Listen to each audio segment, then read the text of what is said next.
Well, for more on this, I'm joined in the studio by the analyst Olivier Guitta, who's the managing director of Global Strat, a geopolitical risk and security consultancy firm. Sir, thank you so much for joining us here on Al Jazeera. So we were hearing there that the gentleman Nazim Taleb from the Russia movement, an opposition movement. I suppose happy Bouteflika stood down, definitely not enough. How would you assess the situation in Algeria now? How precarious, how potentially dangerous do you think it is? It's very opaque because you see, Gaid Salah, the head of the army, turned on his protector, Bouteflika, and there's a lot at stake. The Bouteflika clan, le pouvoir, as is it called, is still in shambles, and everybody's trying to get the cover and get as much as possible. What we've seen now is Salah has won a battle. He hasn't won the war. But at the same time, as some of your guests mentioned, the main issue is really that the old guard is still there. It's still going to run the election. It's still going to run the political process. And the opposition per se doesn't exist because Bouteflika has been very good, as most dictators, to silence and tame down the opposition for the past 20 years. Again, as we were listening to earlier, our guest from from a opposition movement, saying that what they'd like is a presidential council that would also include the army, but obviously not just led by them, and to then hold elections. I mean, do you think that the army would countenance anything like that in any way? I think that you have to remember it's all a battle of egos. I mean, Salah was really one of the three men in power behind Bouteflika, who was not in shape for the past 6 years to rule the country.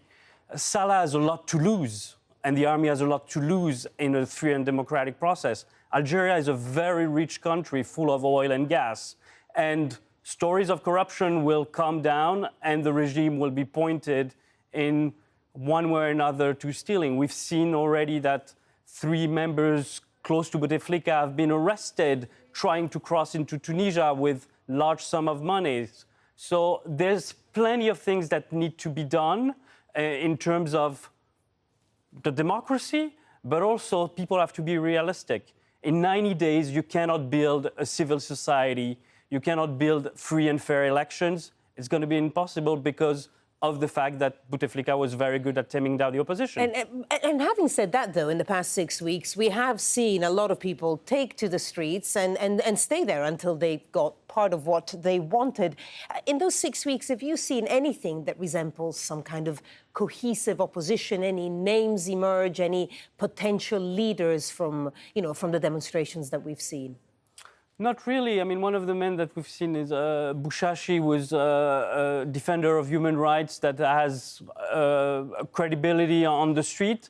But it's going to take a while. As I said, le pouvoir has a lot to lose, and they're going to put forth a candidate with a lot of money.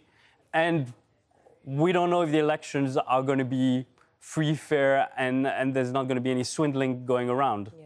Algeria is an interesting example because in a way you could see it as like one of the last countries, to get involved in the Arab Spring. You could also look at it the other way around. I was discussing with a colleague earlier that you could say it was the first country to take part in its own Arab Spring. How much do you think that has affected the mentality of the people? And do you think that what we're seeing now is effectively the first generation not to have necessarily grown up under the cloud of the incredible violence that was seen during the Algerian Civil War?